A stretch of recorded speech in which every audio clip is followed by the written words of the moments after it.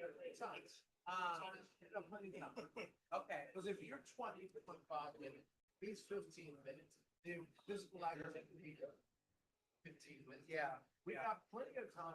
Okay.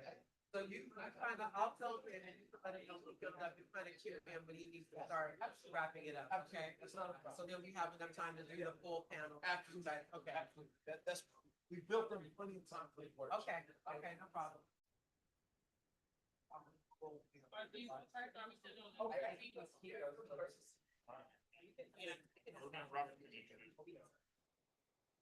Or do we stay at first? Well, I'm the shot shot. Is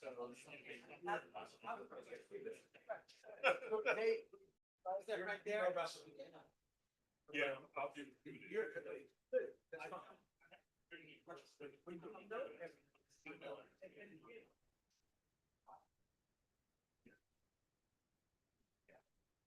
All right. All right. All right, everyone. Just ask the last few people to take your seats. And we're very excited, actually. What we do every year is we try to build into our programming an engaging, interactive session. And that's what this one is all about.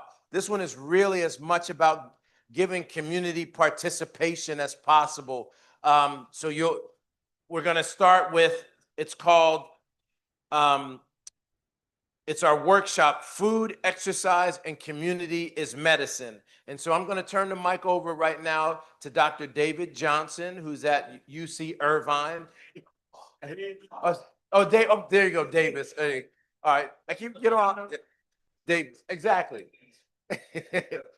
And he is one of the. I'll let you talk about your connection to to the Good Life, because I know you're one of the founders. But we'll let you do that. But let's give him a hand. Thank you.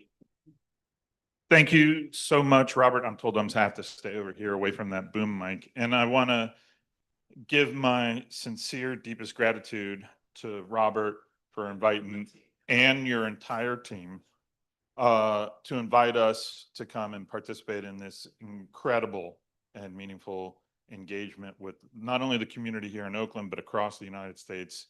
And a shout out to Nico and everybody over there making it possible to stream virtually. And so that's part of what I want to talk about today. Can I get the first slide up and I'll just click through it. So I'm David Johnson, and I am an Alzheimerologist. I have been for almost 30 years. But I'm going to talk a little bit about now my new role as preventive medicine doc at UC Davis. And how the Good Life really came to be with this extraordinary team that you're going to meet here in just a second. And you're going to get a little taste, literally, of what the Good Life is coming up. So, and there we have our URL down at the bottom. And this is, all in your notes and stuff like that too. And we're happy to give you, whoops, we're going to point this way. Are we advancing? So what the heck is preventive medicine? Well, it's not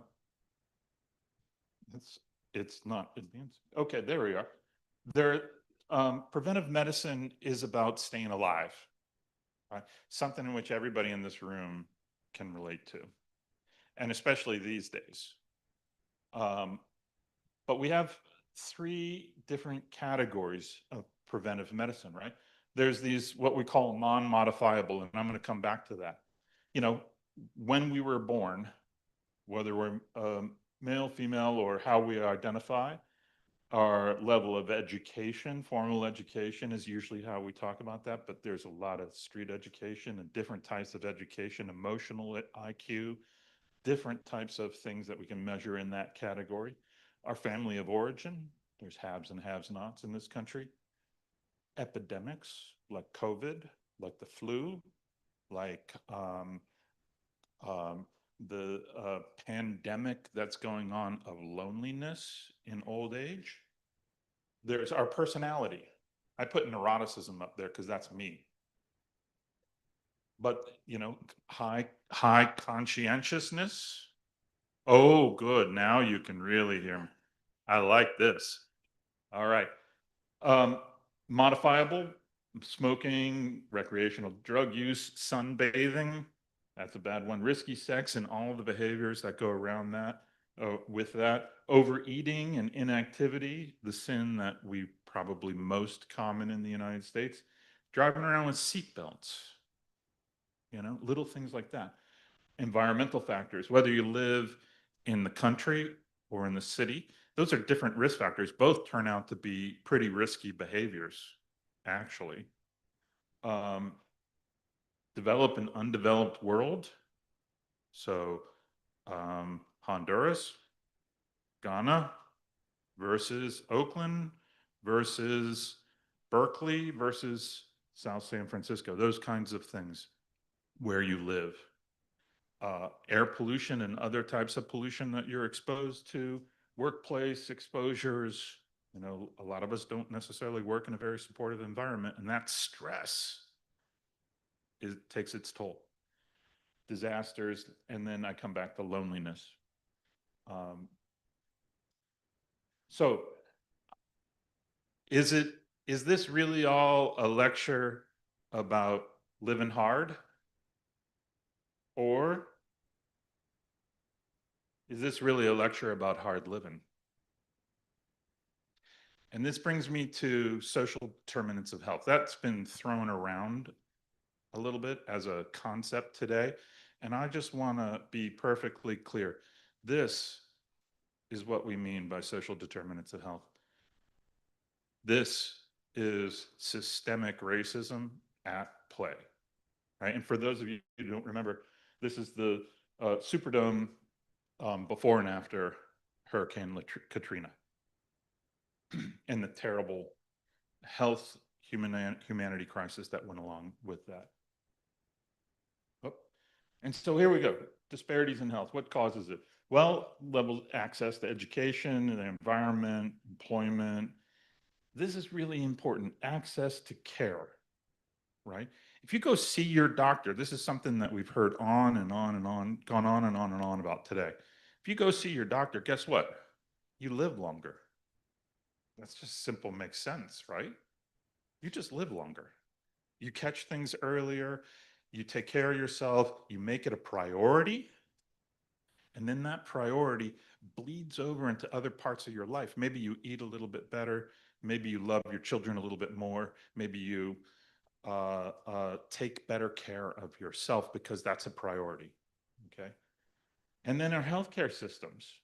We've talked about white coat syndrome today. Coming and seeing, I thought long and hard about wearing a suit today. And this is just who I am. And it causes stress and anxiety for folks. I know that. It's a choice I've made, but it's not the only choice, right? And that medical encounter, you heard Dr. Winden and our friends from the prostate cancer world, forgive me, I can't remember the last names terribly well now that I'm 57, but you know, that medical encounter really matters. And who gives it? I was just talking to one of my colleagues in the back about CalAIMS. CalAIM being part of Medicaid, Medi-Cal. We as a state kind of have given up thinking that all the healthcare is going to be delivered by physicians and in that office. And we are developing programs to train folks who you're going to meet today, Naya, Michael, Irma, Shanette, to be community health workers to deliver the care from folks inside the community to community members in a trusted encounter, okay? So this is a lot of lecturing. I want to try to bring these points home very quickly. This is a weird graph. Nobody understands it. I need to walk you through it for just a second, okay? On the bottom, going left to right, is age. So 10 years old over there on the left, 100 years old over there on the right. Everybody hear me in the back? Okay. Now, on the y-axis going up and down, you get 0%, 25%, 50%, 75%, 100% of the population still surviving at that age. So when you're born, it's 100%. You're alive. We count you in there. Okay. When you're 10 and you were born in 1900, now I want to be real clear about who's in this graph. This is white people. This is not Black folks. This is not Latinos. This is not the people who were counted were white folks in this graph. Okay. So if you're white and you're 10 years old, that childhood mortality rate was pretty bad in 1900, right? So you can see a lot of kids died between 0 and 10 years old in 1900.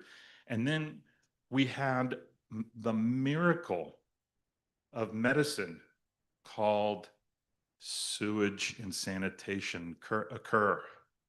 And do you know what? It was simply a matter of, we did have better medicine and we had less crazy medicine. We had a science that was building in the early 1900s of what was medical science. But really the difference for childhood mortality from 1900 to 1980 is really sanitation. That's the big difference. And so these things about public health, I use that as an illustrative example. It's little things, weird things that can make huge differences, okay? I'm a gerontologist. Like I said, I've been an Alzheimerologist now for, well, 30 years. And I'm interested in this right-hand side of the graph. And we can see that there's this process through life where there's increasing technology, increasing public health understanding and implementation of real programs that make a difference that moved our death curve, our survival curve, up, up, up and away. And so between 1900 and 1980, it's like a revolution in humankind history, right? More people live today now than have ever lived on this planet. Think about that. That's a lot of folks. And how? Well, they don't die at childhood. They lead safer lives and they get pushed up, at least if you're white. Okay. What this curve really is for African Americans, we know not. I'll come to that again in just a moment. But ideally, ideally, we want this survival curve to be where we live healthy, engaged, wonderful lives, full of health and robustness until the day before we die, right? That's a good life. That's a good life, all right? And ideally, unfortunately, I'm here to tell you, none of us will live forever. We do, says Superman. But how do you want to live your life? There's 1,000 decisions that we're going to make between now, middle age, late middle age, early old age, and death. And it turns out that preventive medicine is really effective both for kids between 0 and 10, but it's also strangely enough super effective for our older adults. In other words, here's a fun fact for you, which we're going to hear a lot more from Naya in just a few minutes. If you are exercising and you're over the age of 65, you benefit more, minute by minute of your exercise, you benefit more than someone who's 25. It is good news. It is really good news. The effects, just a little bit of exercise goes further in an older adult than it does in a young middle-aged adult. And think about that. That's because of sedentariness and disability. There's more room to improve faster for an older adult than there is for a younger adult who was Superman, immortal at that age. And so I want you to keep that in mind. exercise is not only possible in old age, eating better is not only possible in old age, but it's essential. And your benefits will be greater. Okay. Oh, so there's my ideal, is that we live up to about 87, 90, 95, and pass quickly. Okay. I hate to tell you that the pseudoscience of living forever is exactly that. It ain't real. Okay. Doesn't matter what Elon Musk says. All right. But there's this complex picture going on. Today, there's not only a war on health and public health, and more, there are more problems in our healthcare system than we know how to solve. And we're reversing all those good things that happened between 1900 and 1980, 1990, 1993. This is when we started to notice more people this year will die earlier than last year. And why is that? Well, we're not promoting public health in this country. We're not given great information from the Health and Human Services about what's really effective medicine and effective nutrition. And we seem to be walking this backwards. And so we're actually we're reversing, and more of us are passing earlier than necessary because we're not engaging in those same good or better behaviors and lifestyle change. And that's what my job is on this earth. That's why I'm here, I decided, was to try to help as many people learn about lifestyle changes so they can make some choices themselves and live as long and as healthy and as engaged as we can. So I want to come back to, we don't do these things all by ourselves. We do them as a family. This is my last slide about health disparities. This is Alzheimer's disease risk by ethno-racial group. So in the green, which is really faint, especially for you all in the back, and I apologize, but the point of this slide is not to be read, but for me to tell you, African Americans suffer from Alzheimer's disease twice as often as white Americans. And I differ from many of my colleagues in medicine. It isn't genes, although they're really important. It's stress. It's aging while Black. Okay. And we need to take that really seriously as a public health emergency. Stress, chronic stress, trauma, the dissolution and the combatancy that we have towards Black families. These are the things that are destroying our health, your health, I should say. Hispanics are not much better. They're 1.5 times the rate of white Americans. And that effect can't all be explained by differences in unknown, we have no understanding of the genetic differences and the variability. We have something called epigenetics, and if somebody wants to talk about that, I'm happy to, but why this exists in this developed nation, the richest nation with the best science and the best health care, putatively, why this exists, this is a tragedy. Okay. Oh my, that really didn't come out. This is a report by the Lancet just a couple of years ago that says, and you've heard this number before, 45% of all the risk for Alzheimer's disease is modifiable. It means we didn't have to have that. 45% of the population who developed Alzheimer's disease didn't have to have it. If we had, up at the top, better education from systems that were responsive to our children's needs. And then throughout, I'll shout out David Johnson and this Peralta community, this Merritt College is amazing, okay? Hearing loss. I have hearing aids because I know it makes a difference. I'm only 57, but I'm losing my hearing already, and it makes a difference. So if you have trouble not hearing, go get it checked and get some hearing aids. It really makes a big difference in life. I'm telling you, even if you're a younger person, which there is, that this is a real thing. That's a risk factor for dementia later on in life. These things go on down. I focus on these: depression, physical inactivity, diabetes, hypertension, obesity, and social isolation.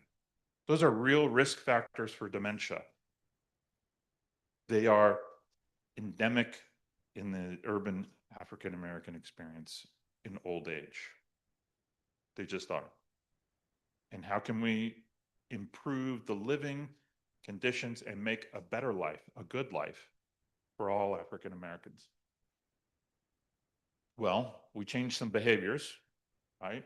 Diet, exercise, quitting smoking, going to see your doctor, preventing falls and having a little OT. So getting rid of loose carpets in your house, for God's sakes, putting a grab bar in your bathtub. Even if you don't need it now, you will need it, and you won't know you need it until you really do need it, and you don't know that you needed it and you needed it, right? That's a catastrophic problem that could have been avoided. Okay. Let's look at the data and understand who is at greatest risk, and then focus on them, because that's where you're going to make the biggest difference in this world. That's not only quality, ethical medical care, it just makes good sense. It's who you're going to help the most good right now in a world of scarce resources. And we need to work on our medical care and treatment. And I can go on and on about how advanced California is with CalAIMS and the premium that we pay on public health. But suffice it to say, the rest of the nation isn't where we are. So the good life, how did this come about? This is not just science. This is a family. This is community at work. And I want to come back to, you don't make behavior change alone. We're on this path together, especially in late life. I think this works well, where we are supporting one another to live a good life. And that path may take us in a lot of different twists and turns, but it is family that at the end of the day supports one another. And maybe not the nuclear family. I have discovered a family that is far broader than my children and my parents and brothers and sisters, that there are new brothers and sisters that have enlightened me, and I've had the great privilege to learn from them. I have been a student of the good life as much as somebody who's the scientific officer for it. Okay. This started just a brief Wayback Machine. We had a clinical trial funded by the state of California called the Dementia and Diabetes Prevention Program. It's based on a bunch of previous work from other folks out of CDC, and it was a good program. It was all in person. But we were supposed to launch on April 1st, 2020, right? That was a bit of a snag. I had freaked out. What in the world are we going to do? The state said, do whatever you can do. You're free to spend. And I fortunately had Shanette Merrick, who was the most responsive, but the whole team contributed. Shout outs to everybody: Michael Tapman, Sherilyn Thomas, Rochelle, Erica, Gwen Gates. Where are you, Gwen? She's and Noah Yuzna. This group came together in a time of need and forged the good life. And we faced problems that would have defeated us over and over again. And Shanette especially is a force of nature, as you will discover very shortly. And she wouldn't take no for an answer. And when I was defeated, she would pick me up, and when she was defeated, I would pick her up. But we created this thing called the Good Life, and we solved many, many problems along the way, and it became something bigger and more beautiful. Just briefly, we look at aerobic exercise. I'm sorry for the colors. Aerobic exercise, diet and nutrition, and social support. Those are the 3 boxes up at the top if you can't read them. And then they came into being, breathed life to become, let's get moving, let's get cooking, and peer-to-peer support. Kind of like this with the little back. And they worked. That was the beautiful thing. And it's online, and we can support people with greater disability.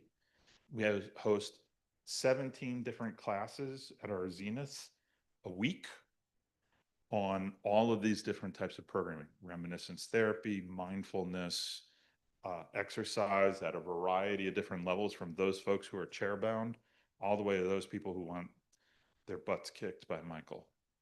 You know, let's get cooking, fun facts, diet and nutrition. You're going to see this is the heartbeat of the Good Life. This is the thing in which most people can sort of really bridge and get their feet wet into what it is for lifestyle change. Okay. And so all these things came together in really in a magical way under the most duressful time of American history into the Good Life. So this is just a summary of the different programs that we have and resource libraries for brain aging, and a series of videos that we refer to loosely as brain wraps about brain health. And then finally, I'm going to leave you with this video for a second. Nico, if you could roll it. And I hope you all can hear it.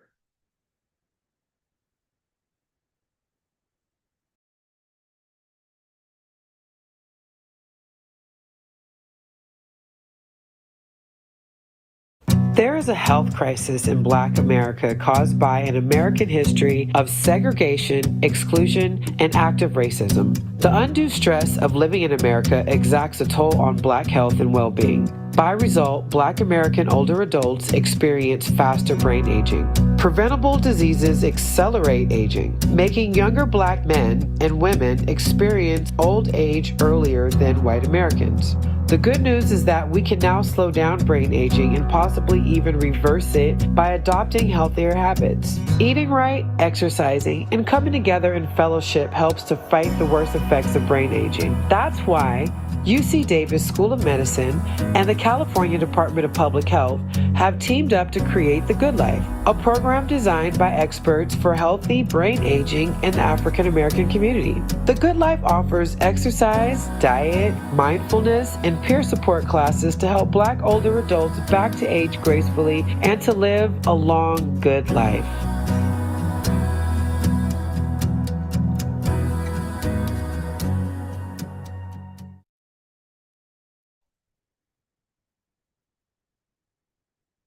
Thank you all.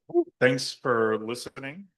And without further ado, I'm going to let, I think Shanette comes up next, and Naya, and we're going to do a little bit of nutrition as medicine, and then we're going to have Michael lead us off in an exercise and stretching, and then we're going to talk about Brothers Building Brothers, which is specifically about lifting the Black man's soul and well-being. Okay. Do you want this or do you? Okay. Thank you. Hello, everybody. How y'all doing? Y'all stayed, you hung out. I love that for us. Oh, okay. We need to. With Naya, should we leave that one there or do you want me to use this one? Is it okay? Okay. All right. Well, thank you guys for being here. I appreciate you all so much. My name is Shanette Merrick. I am a clinical research supervisor for the Alzheimer's Disease Center of the East Bay for UC Davis, but I'm also the executive director of The Good Life, as Dr. Johnson has so eloquently stated in his wonderful presentation. Shout out to Dr. Johnson. I love that guy. That's my buddy, man. We've built a really beautiful thing. We have a great team. And today we are honored to be a part of the Black Men's Brain Health Conference. Shout out to Dr. Turner and his whole team. I was at the first conference and 5 years, and here we are, and we're doing the thing and making community a high focus of this conference is really important. It's a very important part of what we do is we bridge the gap between academia and the community. It's really important for research, okay? So with that being said, my name is Shanette Merrick again, and this is Naya Siwatu, who is our production manager.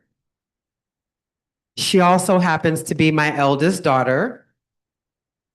Yes, a little nepotism, but it's okay. She's amazing. She's great. She's been with us. We've been doing this program for almost 6 years. Naya probably started almost 5 years ago. So today we are going to have an in-person cooking class for you guys. So one of the programs that we have is Let's Get Cooking. And I actually teach the class and I will not let it go. I'm like holding on to it with very tightly. And they keep saying, you're an executive director, let somebody else do it. No. It's my baby. I love the community. It's probably like my favorite part of the week. It's my favorite part of the week. And some of our participants are here. Is anybody here from The Good Life that's in the cooking class and our exercise? Can you guys raise your shit? Yes, let's go. Yes, I love them and they love us so much. We are a family. So we're going to go ahead and get started. So our recipe for today, I think I only brought one. We're making for you a brain healthy kale and beet romaine power salad, okay? So one of the important parts of what we do, it's not just another cooking class. It's not just another cooking class. We actually give out the ingredients for the recipes. An important part of what we do is community engagement, right? So to get people involved in eating healthy, you can't just tell people what to do. You can't just ask them to show up and watch you. We want them fully engaged. Hi, Vivian. We want them fully engaged and actively participating with us while we're actually cooking. Most of our participants have been with us for the whole 5 years. At a high point of our class, we've had up to 85 people in the class, and it kind of fluctuates. But for the most part, we have a lot of folks that come every single week. They pick up the ingredients. Of course, as you know, as every other, The Good Life is actually a nonprofit organization. Now we've kind of separated a little bit to make sure that we have some autonomy over what we do. But as you know, a lot of the funding has been cut for nonprofit organizations that serve Black and Brown communities, but we do our best to show up for the community anyway. So we'll go ahead and get started. If you don't mind, thank you. All right, so I'm gonna go ahead and put my gloves on. So one of the things that Naya does, which is super important, as we're teaching our class, so not only do we give out the ingredients, but we teach people how to eat, how to heal themselves, right? And that makes it, once you learn how to prepare your foods and cook things that heal your body, it makes it really hard to stop at Jack in the Box when you're hungry after work. You know what I'm saying? Yeah, because after you've been learning that how the kale heals, and it's packed with lots of nutrients and vitamins, and blueberries are good for your brain. When you're ready to snack, it makes it really difficult to make bad choices, and that's the beautiful thing about what we do. And we've created a great community. So what we're going to do today is we're going to prepare the salad, and then you all are going to get to try some. So it's awesome. So okay, so for our brain healthy kale and beet and romaine salad. So first we're going to start with our kale. I actually love dino kale. I love the texture. How many people here actually like kale? Because yes, let's go. Healthy eaters. I love that. You guys are going to love this salad then, okay? So kale is amazing. And as I was saying, and I might have completely got distracted when I was saying this, but Naya tells the nutritional facts as I'm preparing the food, and then she tells everybody how the food heals them and what are the benefits of the food. So while I'm actually preparing, Naya's going to tell you everything about all the things that we're preparing, how they heal you. So I'm gonna go ahead and start with the kale, and then Naya, you can tell them the fun facts about kale.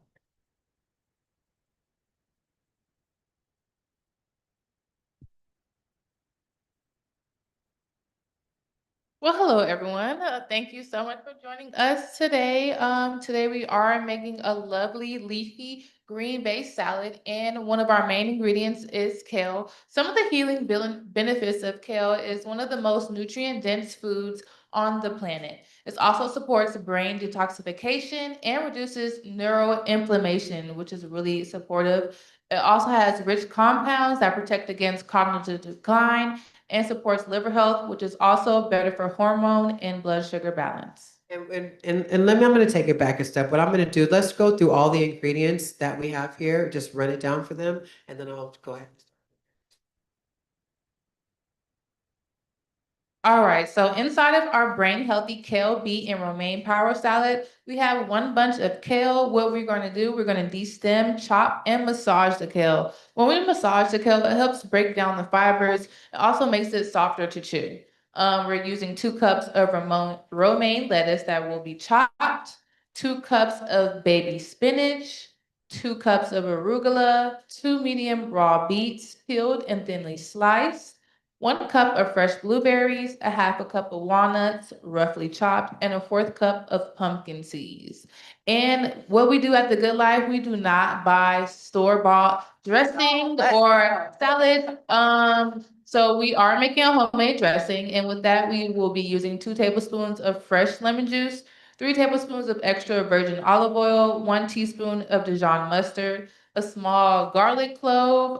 You can use 1 to the whole bowl if you're willing to. 1 teaspoon of honey, that's optional if you do not like the taste of the dressing, you want to make it sweeter, and then salt and pepper to taste. All right, so at this moment, she is currently de-stemming the kale. That is also optional if you would like to keep the stems within your salad. And to de-stem, I like to just grab it at the bottom and just slide it on down, just in case. It's really easy, and don't be afraid, you won't hurt it. Just snatch it and just pull your kale down, okay? And we're just gonna continue to do that. We say shoot. Yeah, and you should say, and you should say shoot while you're doing it. And some of the key nutrients within kale is vitamin K, which is essential for brain signaling and memory. Vitamin C, which it has antioxidant, immune, and brain protection. Vitamin A, which is good for eye and cognitive health. Calcium, magnesium, which is good for overall nerve function. And fiber, which is good for gut-brain connection. All right, so I'm just continuing to pull off this kale off of the stem. And I really love kale a lot. I actually discovered it, once I started teaching the class, because, in our community, we're really big on collard greens and mustard greens and stuff like that. And I discovered kale, and I was like, wait a minute, this is actually pretty good.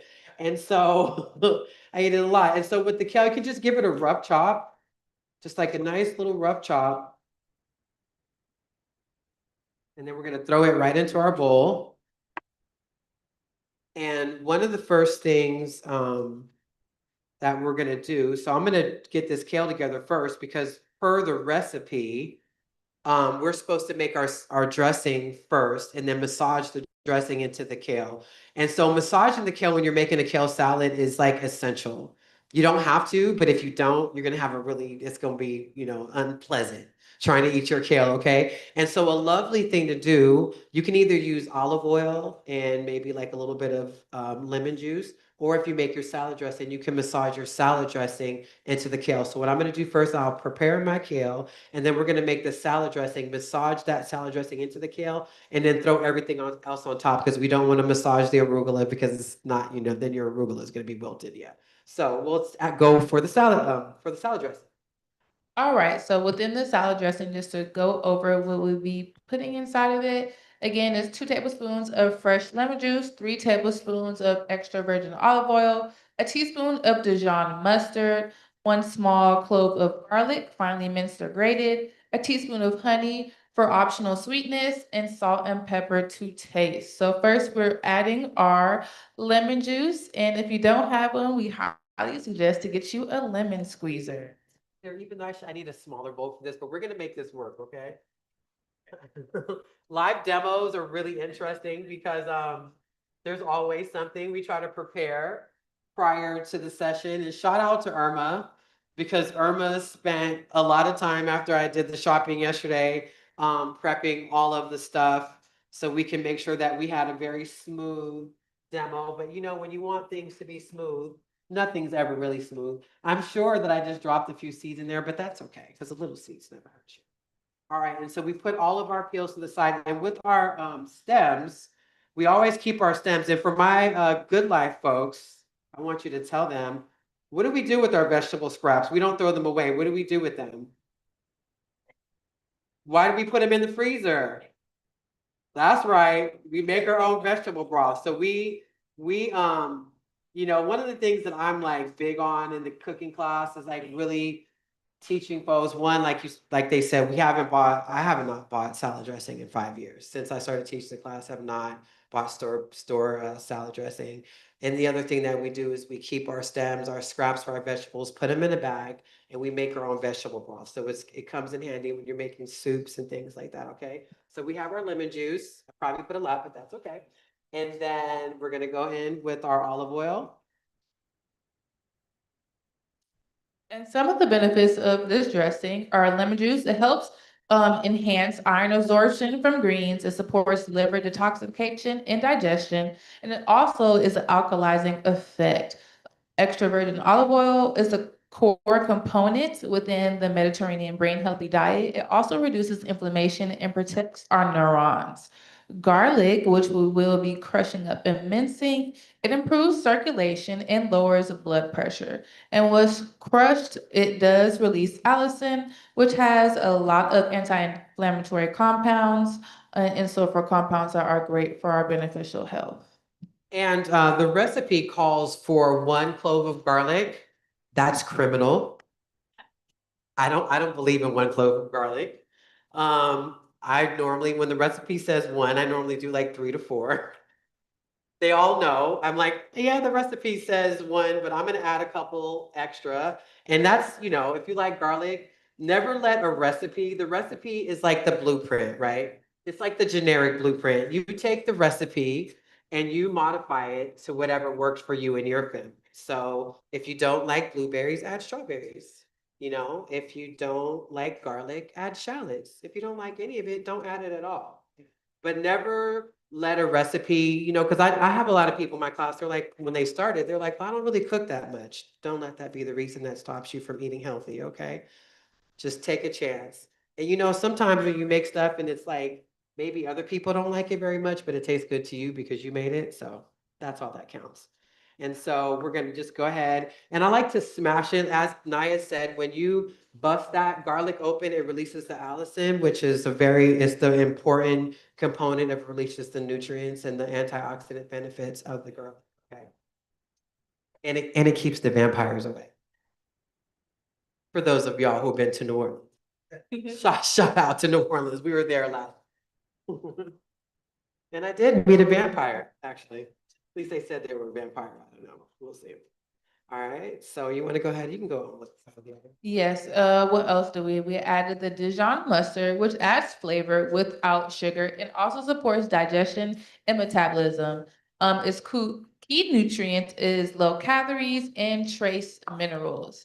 And we also have our optional honey, which is sweetness. If you do not like the original flavor of your homemade dressing, a lot of people add honey or maple syrup and natural sugars to enhance the flavor. Irma, can you run me the honey, please? We forgot the honey up here. Thank you. And some of the healing benefits of honey provides gentle sweetness with antioxidants, also has trace minerals and natural sugars. And so another thing that I love to tell people while we're preparing our lovely healing meals is that one of the key components of cooking and healing in your food is adding a lot of love in your food, right? You know, you taste something, you'd be like, "Ooh, this tastes like somebody put a lot of love in this." You can tell, and you can tell when somebody made your food and they was mad.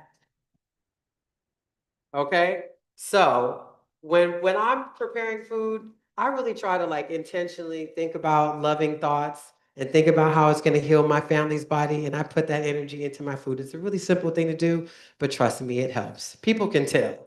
People can tell when you made your food begrudgingly or if you made it with a lot of love. Okay, so we love our families. When we're preparing our families, we're just going to put a lot of loving intention because chopping that garlic, it's, you know, you're thinking it's very therapeutic. You got to put some energy, so put good energy. If you're going to put any energy into your food, make sure that you're putting good energy into your food. Okay. All right. So we have our garlic. And then Irma, she's coming with the honey. No, can't find it. It's in one of the bags. It's okay. No worries. We're gonna pretend like we put some honey in here. There's honey I made a whole bunch and it's in the back. And if you don't have mason jars or old pickle jar or old peanut butter and jelly jar, save your glass jars because I love to use them to like shake up my dressings. But I love mason jars. All right, so we're just gonna give it a good shake, and this is good exercise for you. So just in case you want to get some arm exercises, just go ahead and shake that up. All right, thank you, Michael. And here is Michael, my lead fitness instructor. Shout out to Michael. Yep. After you all get your salad, he's gonna be working you guys out, giving you guys a nice little some movement. All right, so we add a little bit of honey in there just for, I like my dressing sometimes a little bit sweet, especially when you have lemon juice and Dijon mustard. It can be a little tart, right? So if you want to just cut a little bit of that tartness, then you can add a little bit of honey in there and that'll really help it. All right, so we're just going to shake it up. And now we're going to go ahead and massage our kale. All right, so I have on my gloves. I made sure I washed my hands, but I have my gloves on. And I always encourage people when you're making a salad dressing recipe, double it. Double your salad dressing, okay? Because you're always going to want a little bit more, I can assure you. And so I'm just going to show you. I am just getting in there. And you just grab it. You just kind of grab and rotate and just massage that kale, okay? So when they say massage it, like you're really just going to grab it, get a hold of it, and you're breaking down those fibers. And that olive oil, that lemon juice is going to help break down everything and soften your kale. Okay. So we're just going to continue. And you want to do this for at least a minute. And this is another good time where you put a lot of healing energy into your food. Okay. So this is community talk. All right. This is what mama, grandma, aunties, uncles, if you love to cook, you love to feed people, you put your love into it. You want people to feel loved when they're eating your food because that is also healing, okay? All right. So we have our kale nice and massaged. All right, so I'm just gonna switch my gloves out. Now I'm gonna go on to the remainder of my ingredients. All right, so we have our romaine lettuce, we have arugula, and we have spinach. I'm gonna go ahead and get the romaine chopped up. And then everything else is pretty simple. But yes. You can smell it? Girl, I don't play. I don't play about the garlic. I don't care. I'm single. Nobody cares. I'm like, huh? Another question? Yeah, please feel free to ask questions, okay?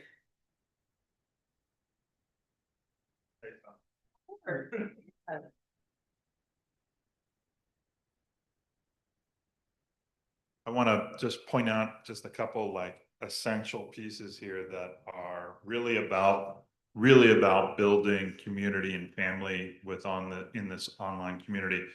You can tell how much love is coming from this table as they make the food, and that's infectious.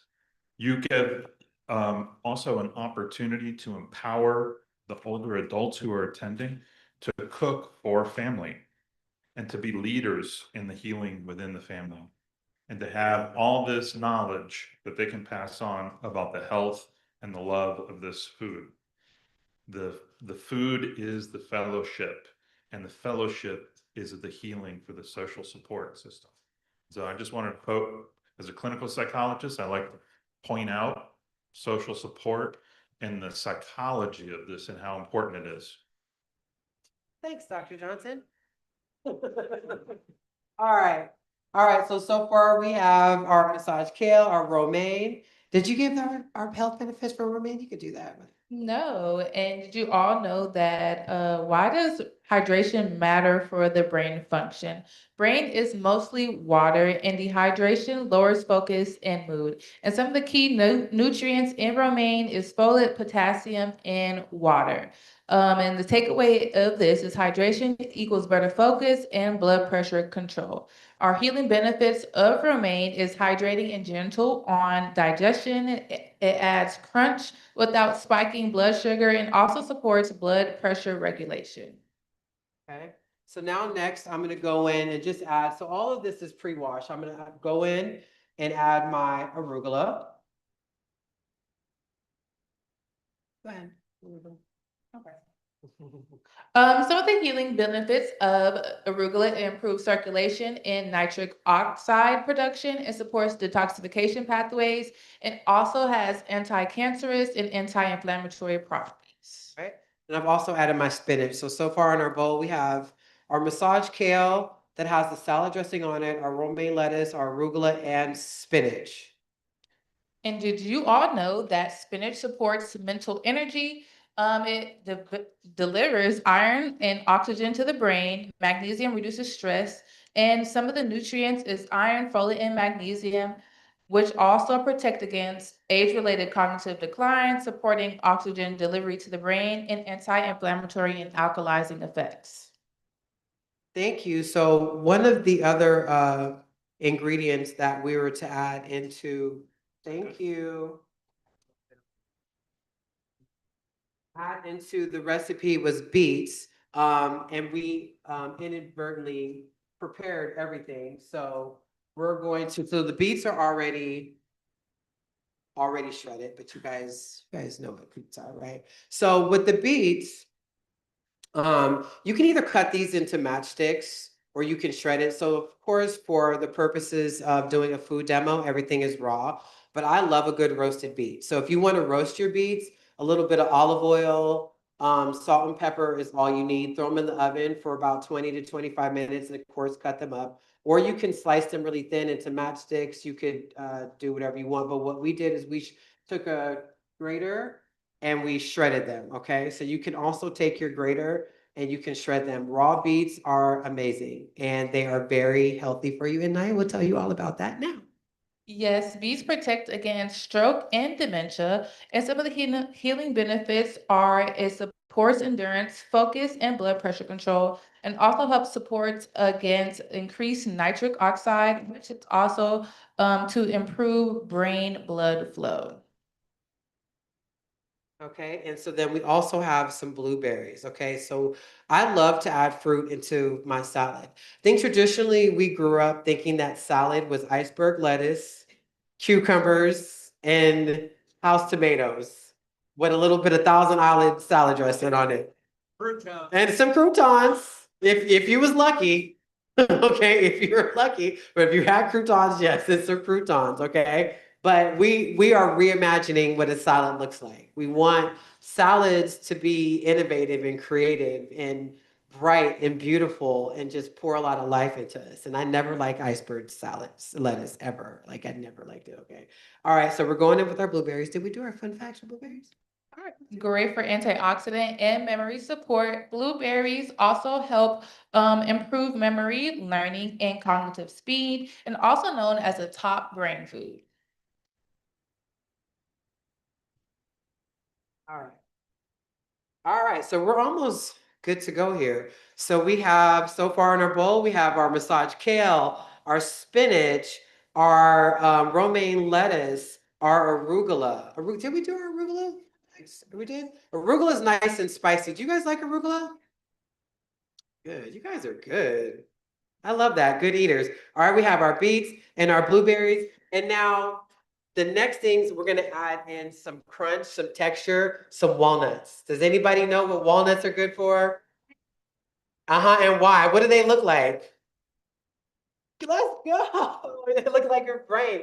They are designed to show you exactly what they're good for your brain. They're one of the best healthy brain foods that you can eat when it comes to nuts, okay? They are amazing brain food, okay? So this bowl is packed full of things that are gonna help you improve and keep your cognitive health amazing and impeccable shape. So we're gonna add in our walnuts. And I like a little bit of texture. Okay, you can chop these up. I didn't. It's too late. I'm not going to pick them out. And then we're going to add in our papitas. Irma taught me that. I said it completely wrong the other day. Papitas, which are what? Anybody know what those are? Let's go. Okay. All right, we're going to add in our pumpkin seeds. And now you can go ahead and give us our fun facts for our papitas and our walnuts, please.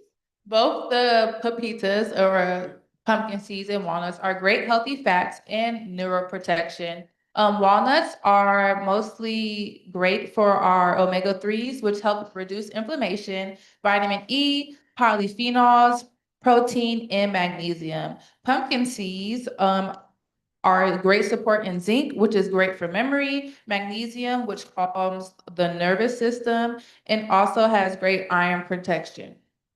Okay. So I prepared the recipe. I wanted some extra color. I was like, I want some more color. I bought some orange bell peppers. I forgot to add it to the recipe. There's no fun facts. Now I could probably pull them up for you really fast, but I'm just gonna go ahead and add some of these bell peppers in here just for color because they're really good for you, okay? So we'll find the fun facts. Just gonna add just for a little bit of razzle dazzle, okay? If you want your family and friends to just know for certain that you're a world-class chef, add a little color. All right, so what I'm gonna do first is I'm just gonna go ahead and toss that around. And this is why you make extra dressing because the dressing is already on the kale. So if you don't want any more dressing, that's fine. All right. But if you want to add some more, you can. You can hold some of that, some of like your nuts, your blueberries and things like that back to add on top as garnish, which is always amazing. If it's just for you, still, you know, make your food, make your plate as beautiful as you possibly can because that's also a good way. We know we're feeding ourselves well. All right, so we're just giving it a nice little toss. And then I'll just add some of those bell peppers on top. And bell peppers are packed with vitamins, vitamin C bombs. They're also great with vitamin A, vitamin B6, and folates. They're also strong antioxidants, rich in carotenoids, which help protect our cells from damage. That girl's good. That's what I'm saying. That girl's good. Thank you, Naya. I love her so much. All right. All right, and we are done. Okay, so I don't know if you guys can see from here, but it's a beautiful salad. Packed full of nutrients, vitamins, lots of things that are gonna heal you, help you retain your cognitive strength. All right, and it tastes good. Okay, so what we've done for you, we prepared lots of salads. So you all, while we're getting prepared for our next segment, we have lots of samples for you in the back. So you guys, I don't know if you guys want to go get them or you want them to come to you. Which one would you like? We can bring them to the front. Yes. Can you all bring the samples to the front? And we'll pass them out for you. Yes. So thank you all so much for your attention and your kindness. Thank you. We appreciate you so much. And so we have a really cool thing while you guys are eating, or actually maybe while you guys are waiting for your food. How about this? We'll bring it after Mike gives you a good little workout because I have Mike coming that's going to demonstrate to you why exercise is medicine, okay? So as Dr. Johnson talked to you all earlier, food is medicine, but exercise is medicine. But you all right now are proof and concept that community is medicine. So thank you all so much again. And Michael Tapman Jr., you're up next. Thank you all.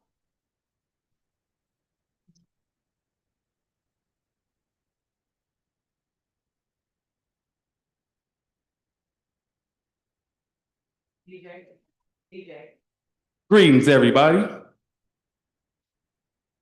Hold on, I said greetings, everybody. Oh, okay, I'm just making sure y'all still alive. Look, I know we getting a little seasoned in age, but we still alive, right? So give me a hands up if you tired, you need a nap right now. All right. I see a lot of hands going up. All right, well, my name is Michael Tapman. I work with The Good Life. I've been with the program for almost 6 years now. I'm the lead fitness trainer. I'm the cameraman. I'm the drone man, as you see me flying the drone earlier. So I do a little bit of everything. So we're gonna get a quick little stretch, little workout, little cool down, and then we'll bring up the panel. So I'm gonna need everybody to participate in this. That's the only way it's gonna work. So if you're sitting down, eventually I'm gonna need you to get up. Oh yeah. All right, so everybody good to go? All right, so I'm gonna go with no mic. Hopefully I'm talking loud enough so everybody can hear me all the way in the back. And again, we giving free samples out in the back. The salad that Shanette made, we got the ingredients on how we prepared it in the back. We also got our, we could say class schedules, because all our classes we do are free online. If she didn't mention that, or Dr. Johnson didn't mention that, so you could come work out with me for free online. You could cook online for free, and this is the way that we engage. So I'm gonna get this party started, and we're gonna have a little fun, all right? So just make sure you got a little bit of room in between, because we're gonna be doing a little bit movement, not too much, but enough movement to get you warmed up. Maybe get some of y'all tired who haven't worked out in a minute, and just to get your blood flowing. All right, let's do it.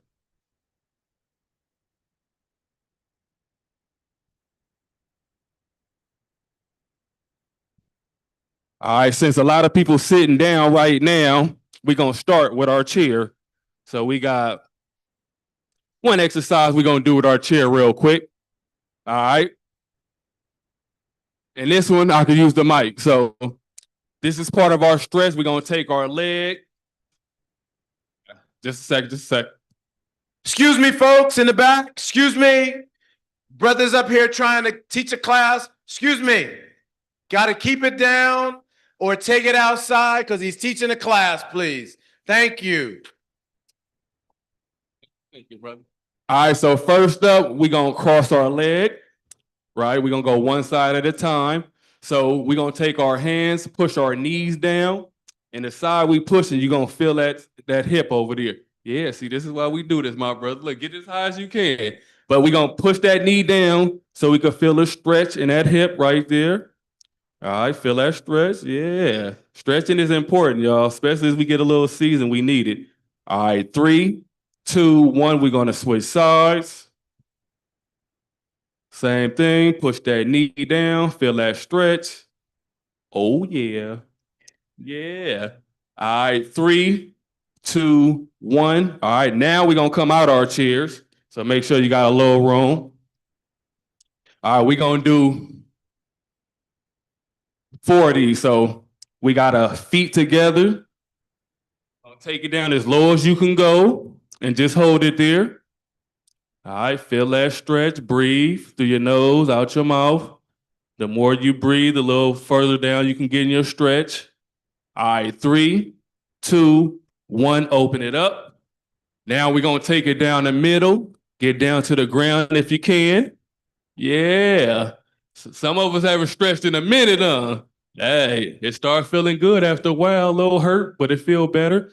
All right, 3, 2, 1, let's pop it up. Now we're gonna take it down to the left side. Get a nice little stretch on that side as well. Still breathing through our nose, out our mouth. Oh yeah. All right, 3, 2, 1, let's switch sides. Take it the other way. Yeah, it's the good life. Welcome to Oakland, y'all. All right, 3, 2, 1, pop it up. All right, the next one.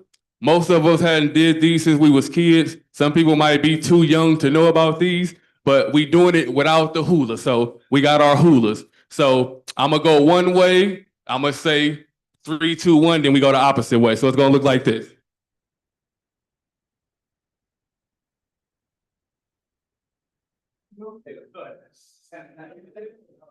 All right, 3, 2, 1, reverse it. Look at us. You guys stay good tonight. Come on, 3, 2, 1, and relax. All right, top it up. All right, up next, we're gonna take it back to the chair. All right, ladies with dresses, be kind of, cautious on this one, but we're gonna be sitting down. We're gonna scoot up in our chair a little bit, and this is for our inner thighs. So we're gonna use our elbows to push those knees out till we got a comfortable stretch, and just hold it there. And feel that stretch in your inner thighs. Still breathing right through your nose, out your mouth. All right, 3, 2, 1, pop it up. All right, that's the lower body. Now we're about to get some upper body. All right, so up next we here.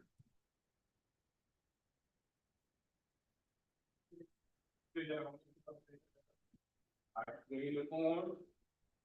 Yeah, loosen the shoulders up, back, chest. Still breathing. All right, 3, 2, 1, relax. All right, up next. Now we're just gonna be here and just press it. Push it in and out. In and out, still breathe, through our nose, out our mouth. Yeah, make sure that chin's out again. All right, 3, 2, 1, and relax. All right, up next.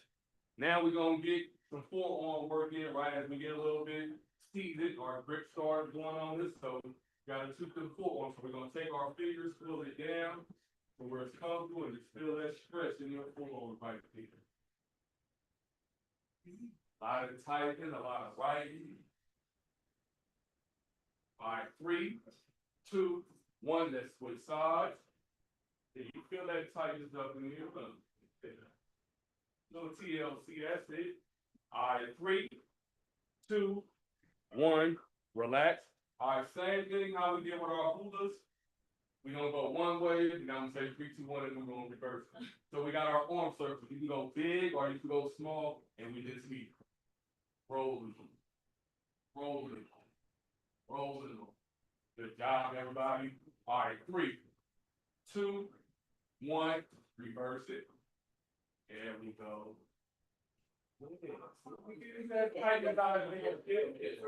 All right, 3, 2, 1, and relax. All right, we got past our stretching part. Now it's time to get some workout in. All right, so we all got our chair, right? If we need a double chair in front of you, go ahead and grab it. But I teach a fitness class, and all my participants do this, and they all 50 plus. My oldest one at one time was 95. God rest her soul. So I don't want to hear no excuses. So look, now we going with our chair squats. Oh, sorry if I'm too loud. But we just go all the way down, exhaling up, all the way down. Exhale, if you need to do that other chair front, do that for some balance. There you go. Our lower forward down if you can. Yeah. Good job, everybody. There, breathe. Exhale up. 3, 2, 1, and relax. All right, that's one of those. We got two of those. We got one. So take the work real quick. All right, here we go. Take 2, 3, 2, 1. Down, up. Down, up. Yeah. Down, up. Down, up. Excellent job, everybody. Down, up. 3, 2, 1, and relax. Let's see what we got up next. All right, so our next one, we got 2 ways to do it. We got 2 knees as well. If you got enough room and nobody next to you, we got our jump adjustments here. We just legs up, arms up. If somebody next to you, then you just gonna go here. All right, if you got room, then we here. So arms up, legs up. Yeah, there you go. Arms up, legs up. You see, we could work out through the seat, so you don't have to stay up, working out. I teach classes, we sit all class, and you still get a good workout in 3, 2, 1, and relax. I guess for credit, you got a little more. Yeah, So last one, 3, 2, 1. Arms up, legs up, arms up. Legs up, there we go. Arms, legs up. There you go. All right, 5, 4, 3, 2, 1, and relax.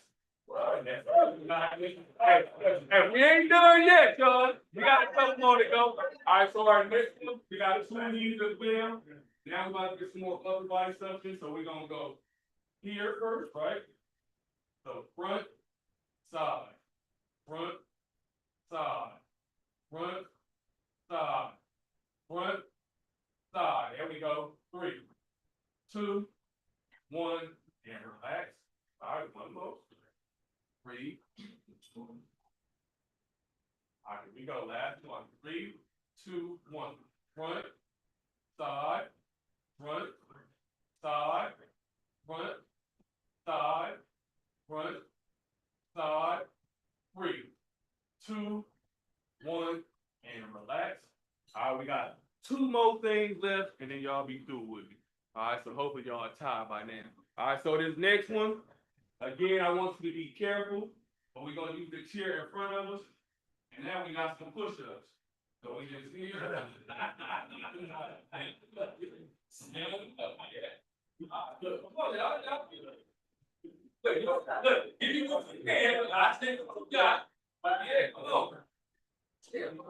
Come on, people in the back. I see y'all back there sitting down. Time to get up. This is the engagement part of the situation. Yeah.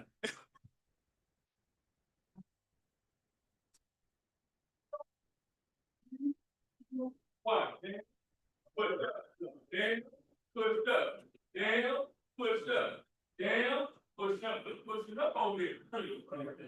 2, 1. That was great, everybody.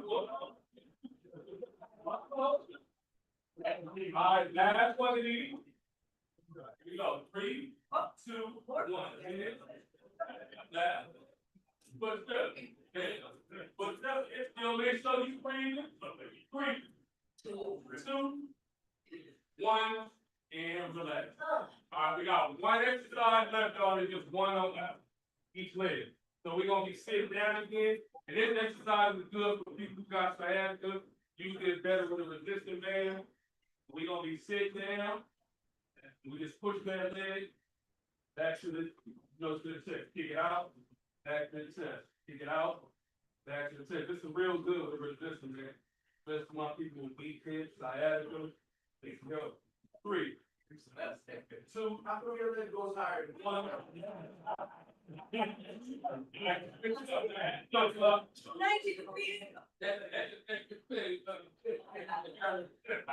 You read. 2, 1. Push it out. Bring it back. Push it out. Bring it back. Push it out. Bring it back. Push it out. Bring it back. 5, 4, 3, 2, 1, and yeah, go.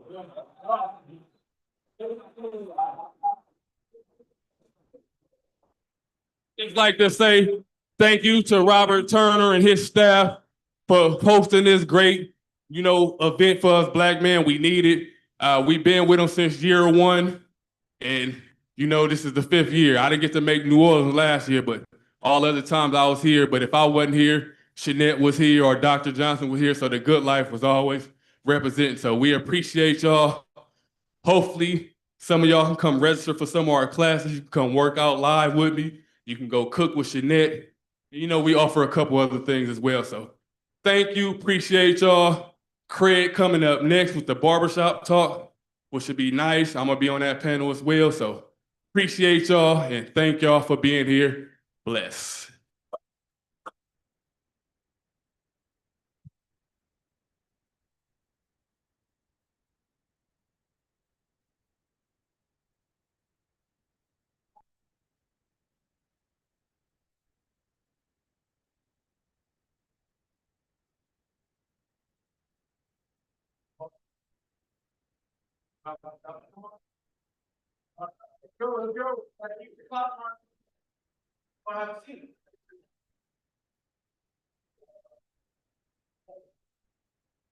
How's everybody doing?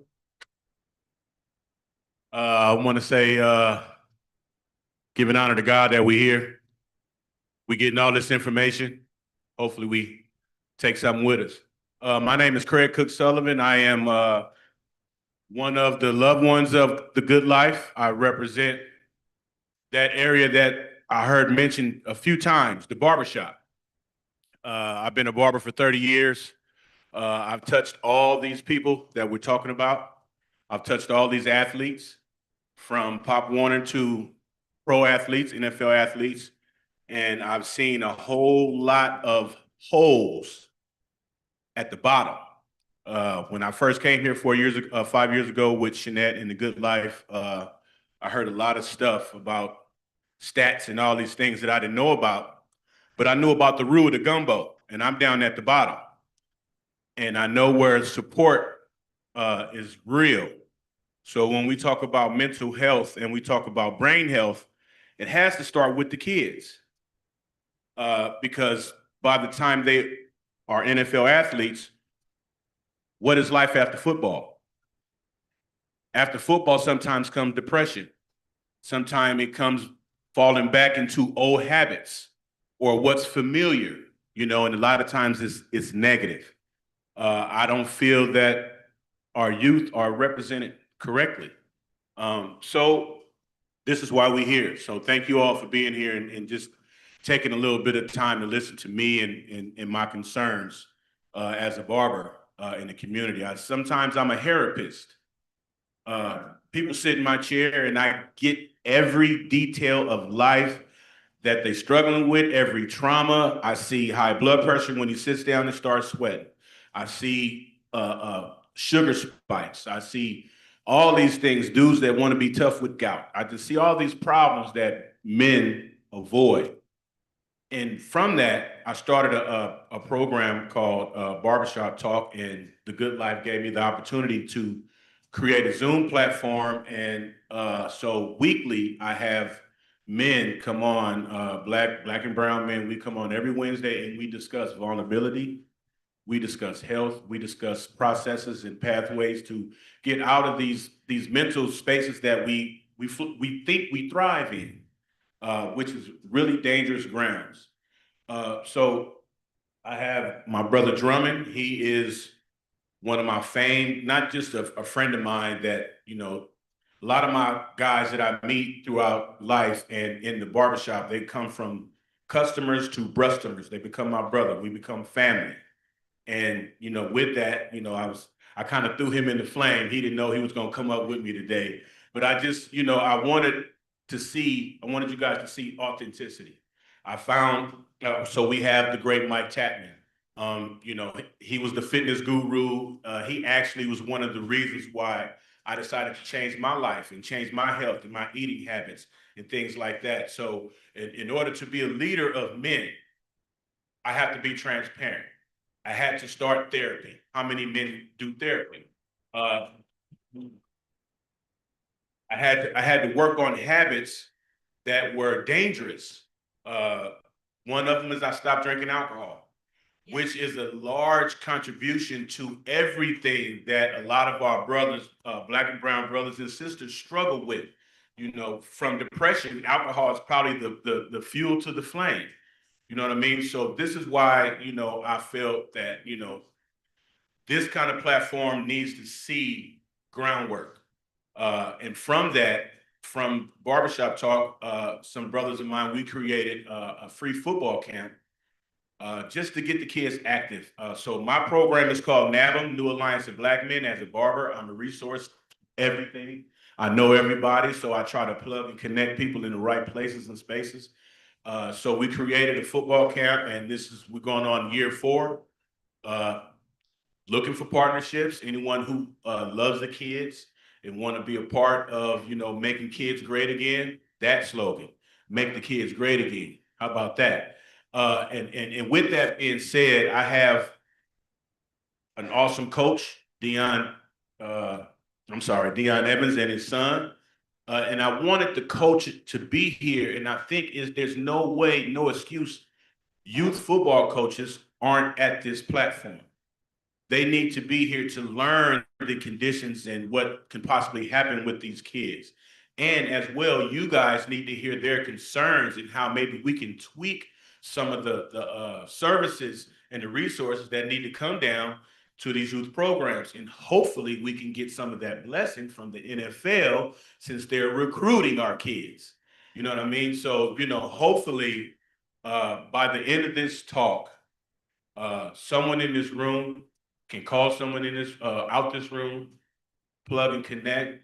We want to protect our children. We want to make sure they have fun. We want to make sure that they learn that what sports brings to you can be applicable to life after sports. What's life after sports? You know, a lot of times they come back to the barbershop. Oh man, I didn't get the college opportunity I wanted, or I lost my scholarship. Now I'm sitting here, I'm cutting this depressed kid for the next 3-4 months. And then he don't come back for month 5 and month 6. And then I hear him, he's somewhere not making the best choices. You know, so sometimes some of this conversation can't just be about stats. We got to talk about where's the sweat equity coming from, you know, and how can we protect not only the NFL brand, but most importantly, our kids. So with that being said, I want to ask Drummond, what has Barbershop Talk done and been for you? Hello.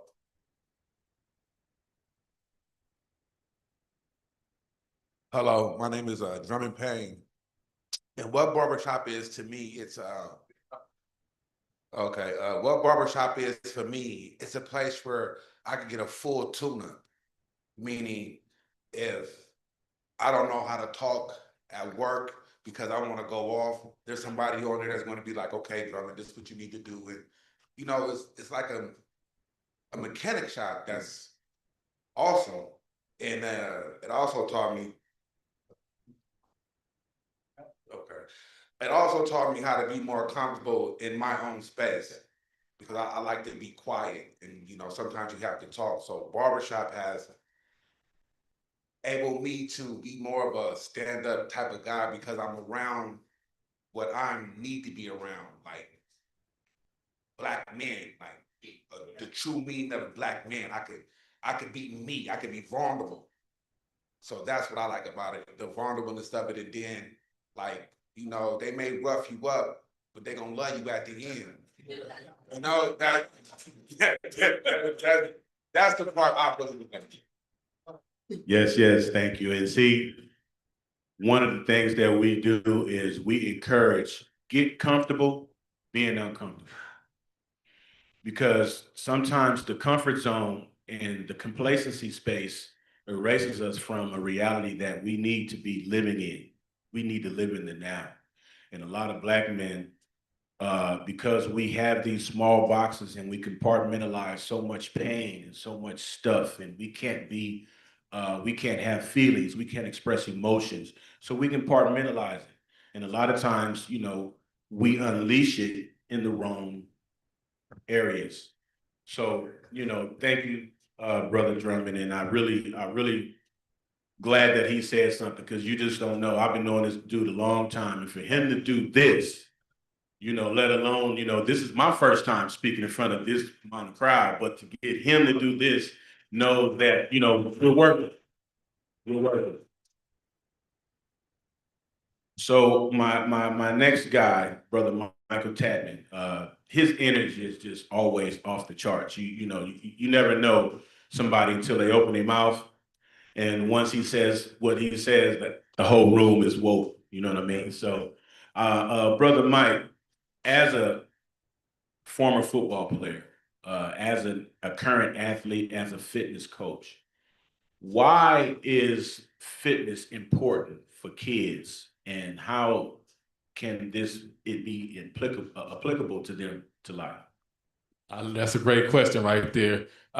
When it comes to fitness, for me, it's about discipline and routine. So a lot of kids get to pick up routines. They get to get somebody who's going to discipline them, hold them accountable for things that they do, and then help them on their growth. So I just love the fact that even when Craig in the barbershop, the real barbershop, it's the same thing like barbershop talk. He go in there. I got to meet Drummond through Craig. I've been knowing Drummond through some years now. Like he said, Drummond is a quiet dude, but he been opening up since being in the barbershop talk because he got somebody who could listen to him. And I know that men and women both go through things, but sometimes men go through a lot more things that we just can't express. And it's hard to express because don't nobody listen to us. And it's just like we whining or, complaining. And sometimes, it might be some truth to that, but sometimes underneath that, we really got problems and we trying to release and just nobody listening to us. So when we out now, we setting crimes, like Craig said, with his young guy, if nobody helping out, next thing you know, 4 months later, now he in the streets instead of focusing on school. So we need that mentor, we need guys, we need strong Black men who gonna help us out and put us in our place. I tell my peoples all the time, like I got a few guys that's in my fitness class, Mr. Cooper, one of them. I tell them all the time, I like to listen to the information that he give me as far as being a youngster to him, because I'm a sponge when it comes to game and, especially from an older man that could tell me what's going on in life. Look, you 80-something years, so you didn't live it, you didn't done it. So if you still here, it's something valuable going on with you that I need to, tune into. So I know it don't seem a lot, but barbershop talk is important. Barbershops is important. A lot of Black men get their therapy in the barbershop. Like Craig said, a lot of Black brothers don't go to therapists. So this is the way that they get it, going into the barbershop, talking to the barbers, talking to the other people that's in there with the barbers, and then just coming together after that. So we got a lot of work to do, but with people like Craig, as we can see with Drummond, how he loosened up a little bit. If Craig could do that, hey, that's God sent and that's help. Just like I'm a fitness trainer, I'm here to help people, guide them through fitness, motivate them, and, help them see the light. Craig is the same way with the barbershop, mentally helping them get to where they need to go. So as a team collectively, we done brought a lot of brothers together as far as being in his barbershop class. Like a lot of brothers then came a long ways. We done gave brothers awards for being great, stand up in their communities after being in, this program for a year or two and then looking outwards.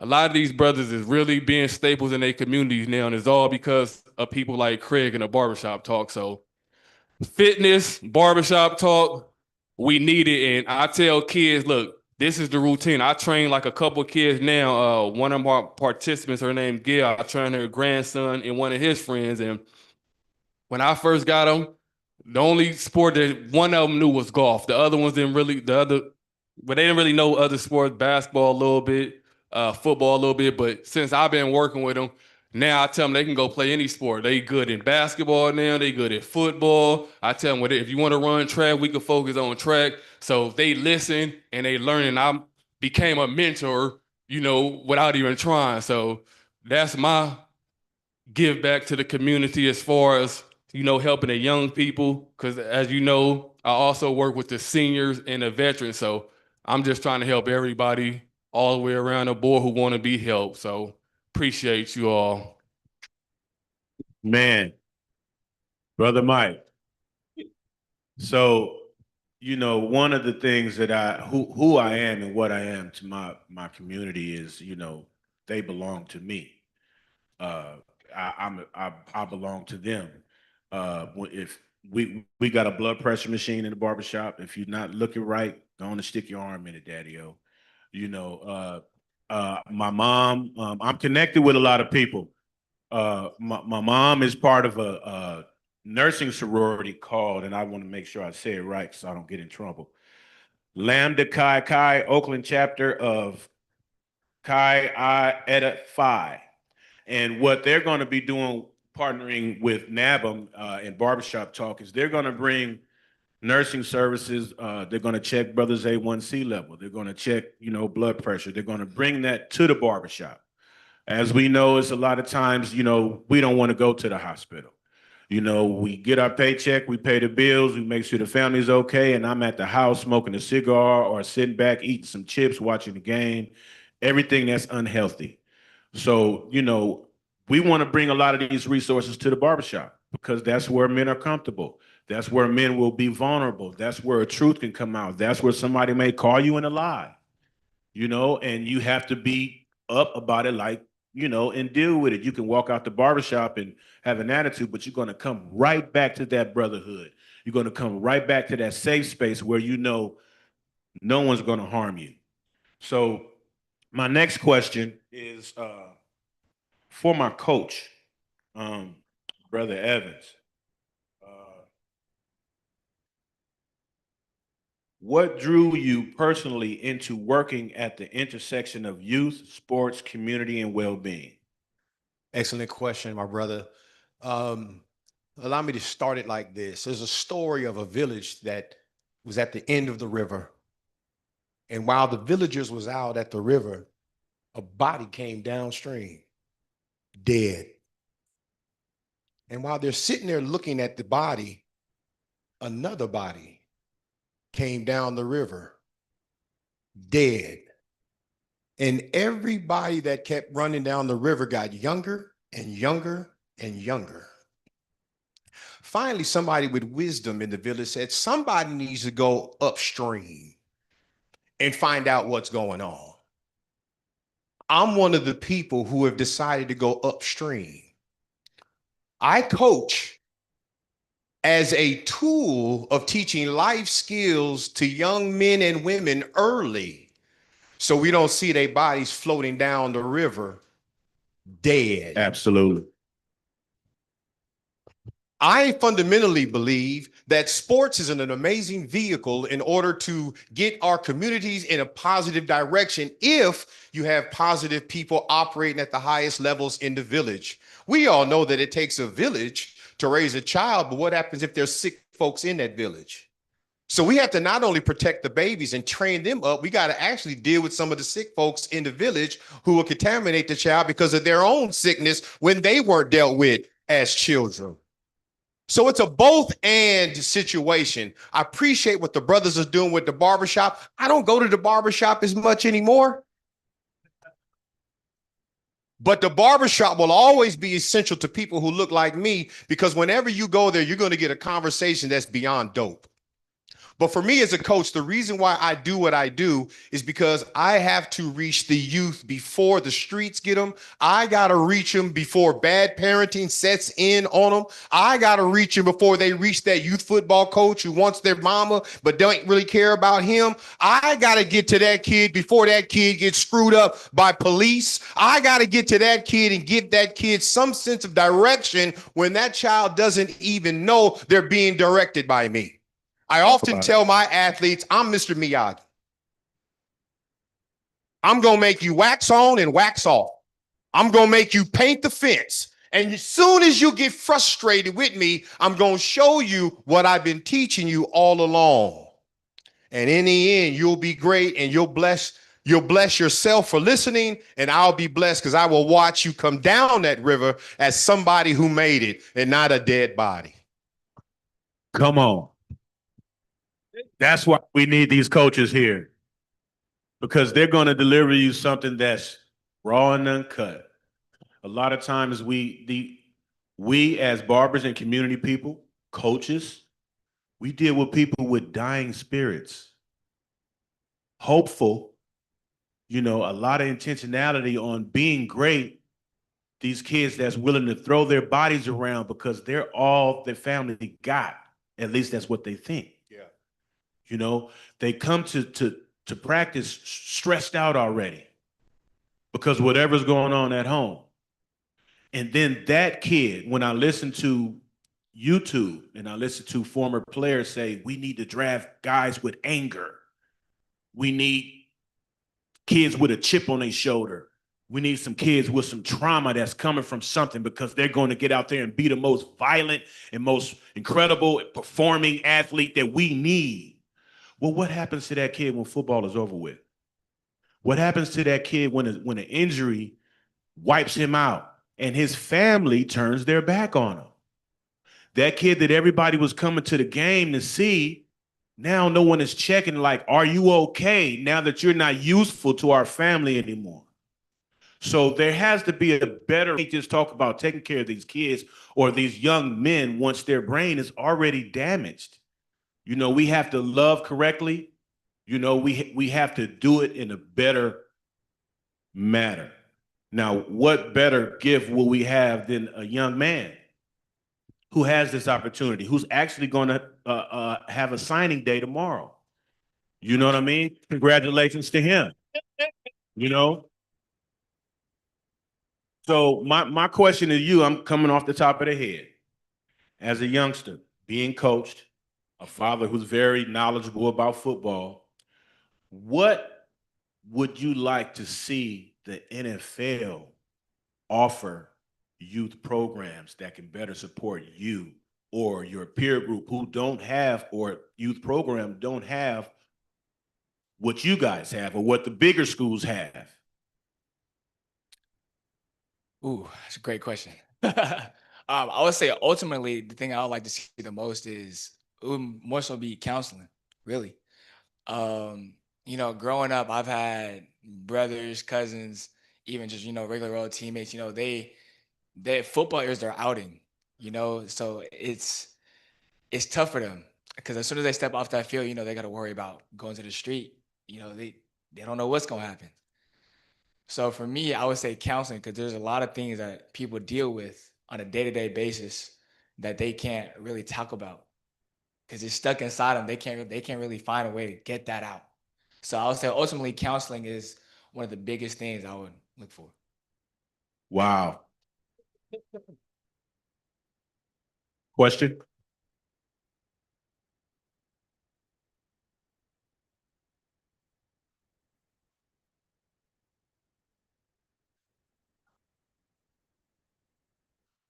Did you take advantage of counseling if that's an option, since therapy isn't something a lot of Black men tend to go to? Oh, absolutely. I think the ultimate counseling really should be from, you know, your peers. But, you know, if the peers are the same way you are, you know, it gets kind of difficult in that sense. So I would say, you know, even like a coach, like my dad right here, he's been the best mentor, barber especially, teacher, coach. And, you know, he's just having somebody like him, I think would benefit everybody who is younger that was around me. You know, I feel like a lot of the people that I grew up with, they're not in the same place as me because they didn't have who I had. You know, so for me, it's more so I'll still keep in contact with them because, you know, I want to be to them what my dad is to me. You know, so I hope that answers your question. Let me share on that also. You asked a question about would they go? If you try to have Black men get used to counseling when they're already men, then you have years of ingrained training that tells them don't do it. But what if the NFL came alongside youth football programs, and a part of the acclimation process of becoming a coach is that you had to go through classes where you at least provide at minimum simple therapy? Because most good football coaches spend very little time coaching football. Most youth football coaches are clergy, counselors, stepdads, priests. They're everything but a coach. So why not come alongside entire youth football organizations and ensure that every single organization, every single team has some type of professional counselor, and make it mandatory that a part of your ability to participate, to play, is you got to check in with the counselor at least once a week. Imagine what that, now imagine a boy at 6 years old going through that every week for 8 months. When he comes to high school, it'll be natural for him to be able to talk to a counselor. And by the time he gets to the NFL, he'll be a healthy young Black man. What our brother was just speaking of earlier, most African-American men who are in the NFL, they don't have the same age brain as their counterparts. They're coming in the NFL at 21, 22, 23 years old with brains that are already 40. And you wonder why some of them are a bust. It's because they look young, their bodies are young, but their brains are gone. And if we don't fix it early, then we're going to keep thinking that these young men weren't as good as we thought they were. No, they were as good, but their brain happened to be older because it was neglected the entire time they've been alive. Wow. I'm telling you, they saved the best for last. So one more question I want to ask Coach Evans. What responsibility do communities have, not just programs, to protect long-term well-being of our boys? We got to care who's in their village. You do not put your child in the hands of somebody that has not been thoroughly vetted for the service they're about to provide. Hello. You can't be so excited about your child playing a sport that you don't care to vet who's actually teaching them the sport. You can't be, and stop allowing people to lie to you about what your child's going to be at 7 years old. Because a lot of kids, especially I coach youth, I coach football and I coach track. And I do that because it allows me to have access to children that I can mentor an entire year. I'm either in off season with one or in season with the other, but I have them for the whole year. So it allows me to watch the kid and their parents. I'm checking in on school. I'm checking in on teachers, right? You got to have a care about who's in your child's village. And you got to do that early. If not, you will be, without knowing it, misled. For instance, how many kids, or I won't say kids, don't raise your hand, but just think about this question I'm about to ask. How many of you was molested by somebody that your people knew about? How is it possible for you as a child to have been molested by somebody your daddy know, your mama know? It's because we assume that people ought to be in their lives because we personally like them. No, vet them. Watch them. And if the NFL could come alongside and provide some sense of counseling, some type of support, something for the kids, something independent, where your goal is to play football, but we got to take more care about your holistic approach to life.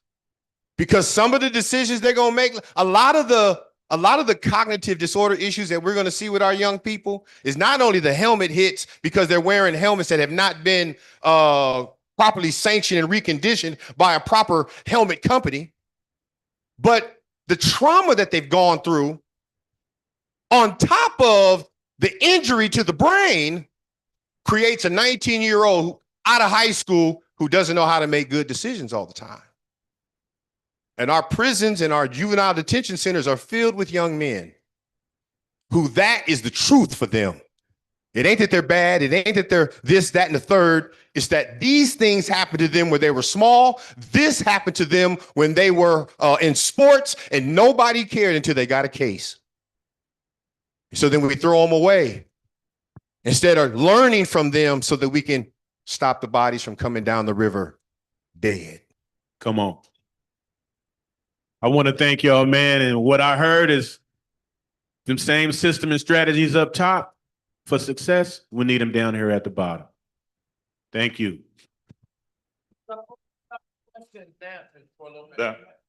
Yeah, please. That was fire, man. And I thank you each and everyone for giving us your personal testimony about this.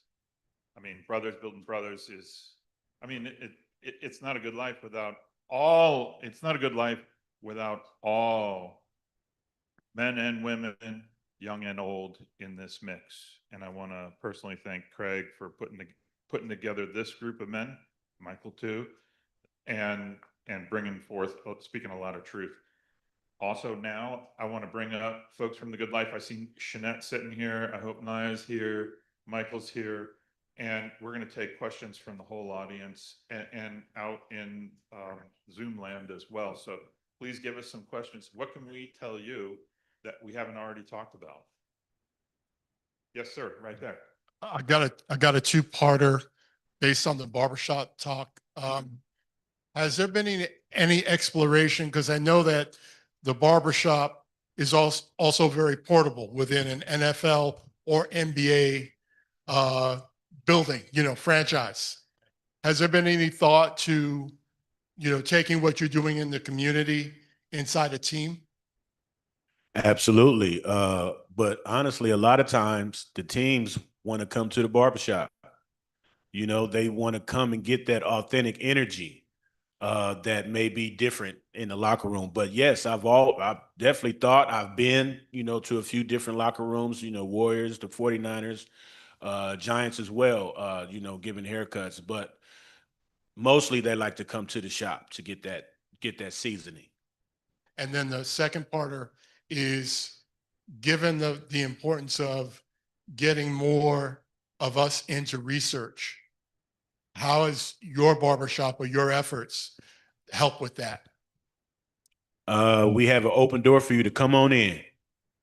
Come in, get a cut. If not, get the energy. If not, you know, participate in some of this conversation because it's real brotherhood. Either you can drop a seed for someone to harvest and learn, or you're going to walk away with something that you got from the barbershop. And great. Next question. Thanks. Hi, everyone. Thank you for a great panel. This was very insightful. And again, speaking as someone who had an early retirement due to multiple concussions and their lasting effects to this day, I just want to go back to the wraparound service idea, because I think it's really important. We don't hear much about the mental health impacts that come after leaving sport, especially when that career is ended prematurely or earlier than desired. So just thinking about that and how maybe we can reframe the way we look at mood changes after someone's playing career, rather than considering it maybe as longing for the glory days or grumpiness or ungratefulness about the career they've had. Realizing that mood changes can be an indicator of dementia, an early warning sign, and just encouraging people to key into that aspect of things. You want somebody on the panel that wants to? Great question. I would say that we have to stop believing that it happens after the career. A lot of the signs are happening in the midst of the career that just overlooked because stats are more important. And let us also remember that when it comes to brain injury, concussion in particular, we got to stop acting like football is the most dangerous. I know there are those who will say that, and I know there are those who will use science to say that. But the truth of the matter, I've seen more as an athletic director for a local high school. I have seen more concussions in soccer than I have ever seen in football. The technology of helmets has gotten so exciting and so fulfilling that I don't see many concussions at the high school level and down. And at the youth football level, I couldn't even tell you the last time I saw a real concussion. Although concussions in sports from high school on down can only be diagnosed by a medical physician, right? So what the training has done is cause coaches to kind of know that it is, but because I'm not a medical examiner, I can't actually say that's what it is. So we play them anyway. And like the first concussion ain't the problem, it's the second one that turns the lights out, right? And so everybody in youth sports and high school sports in California has been trained, if in doubt, sit them out.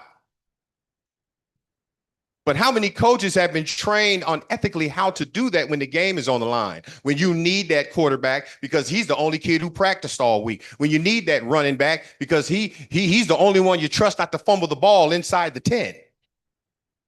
Right. And he has not even been consciously been told the consequences of a concussion. Or he's got a dad who has a high desire to live through his kid, that you better get out there, you better show him how. Or maybe sometimes the concussion isn't something from football anyway, or soccer, or baseball, or basketball running up against the back of the wall under the basket. Maybe it's what happened after the after-school program and the parent found out that they didn't like how the kid was responding and he got a phone call and they got smacked upside the head. Maybe the concussion happened there, but it only showed up at practice. And so we have to get the kids knowing very early the signs, the seriousness, and get with coaches who coach all these sports and help them understand the signs and what can be done preventively. I'll end with this. One of the things that the NFL could do as far as this type of information is ensure in Oakland, since we're here, CIF Oakland section has 6 football teams. For the last 20 years, not one of those football teams has an athletic trainer. Not one. Now, there's 2 things I'm about to tell you here. You have no athletic trainer. Who is the person who is supposed to tell the coach that the kid has a concussion and they now got to go into protocol? Nobody. Nobody. So the NFL was one of the things, and it'd be cheap to do, and it'd be a blessing in the long term, provide an athletic trainer for every single public high school in Oakland that has these sports that you're so concerned about concussions and mental health. And here's the other reason, and with this, my son is a product of Oakland. I did not want him to go to a private school. I wanted him to go to a public school because I wanted it to be known that he is just as tough as everybody else. But he plays football. And if I send him to one of the 6 schools in Oakland and he gets an injury and I'm not there, who's going to protect him? So I had to put him in a private school because that's the only school that had a full-time trainer who, once a kid has a concussion or concussion-like symptoms, the trainer, regardless of the coach, pulls the kid and puts him in protocol, and that's at least 2 weeks.